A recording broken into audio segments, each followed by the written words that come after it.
그래서 이런 경우는 좋다는 연고를 아무리 발라도 상처가 낫지 않고 이렇게 거친 표면만을 가지고 있었던 거고, 그렇게 해서 제가 택했던 방법은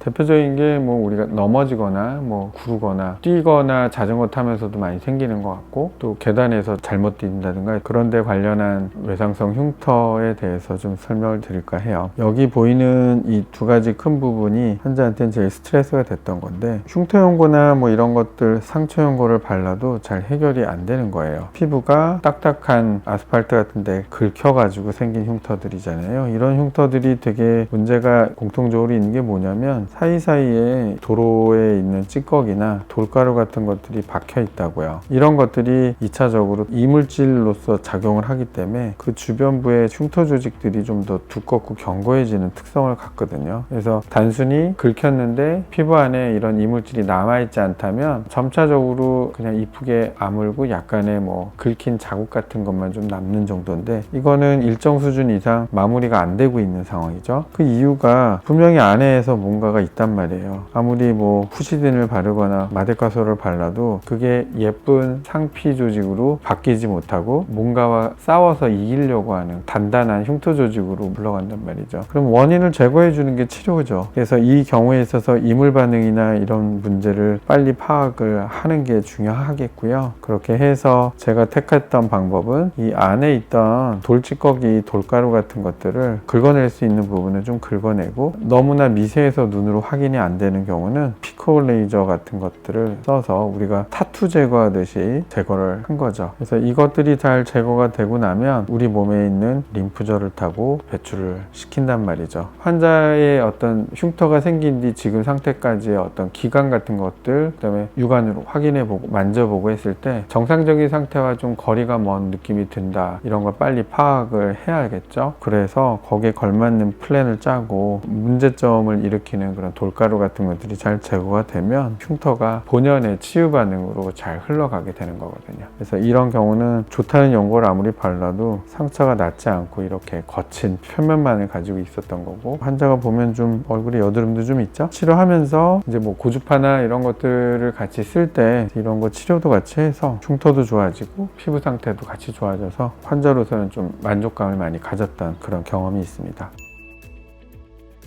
집에서 다친 식구들을 치료를 해줄 때 무조건 뭐 상처 연고만 바른다고 최선이 아니거든요. 이물질이 있으면 흐르는 수돗물이나 이런 거에 잘 씻어내는 것도 되게 중요해요. 병원에서 드레싱을 하고 소독을 해줄 때 그런 것들까지 다 감안해서 제거를 해주지만, 1차적으로 본인이 제거할 수 있는 부분은 충분히 제거하고 이물질이 있는 것 같다는 얘기를 하게 된다면 응급실이나 병의원에서도 좀 더 꼼꼼하고 성의 있게 이런 이물질 제거를 같이 도와주실 거예요. 다치고 나서 생긴 흉터는 상처 자체가 미미할 경우에는 별로 개의치 않지만, 이제 눈에 띄는 부위라든가 본인이 많이 신경 쓰는 부위라면 이걸 잘 치료할 수 있는 병원을 좀 찾아가서 자초지정 이런 것들을 또 꼼꼼히 잘 물어보는 의사한테 얘기를 하시는 게 좋을 것 같아요. 흉터는 항상 살아있는 놈이거든요. 그러니까 얘가 왜 생겼고 왜 결국 이 모양이 됐을까를 역으로 추적해서 좀 유추할 수 있는 그런 역량이 있는 의사한테 치료를 잘 받았으면 좋겠습니다. 이상입니다.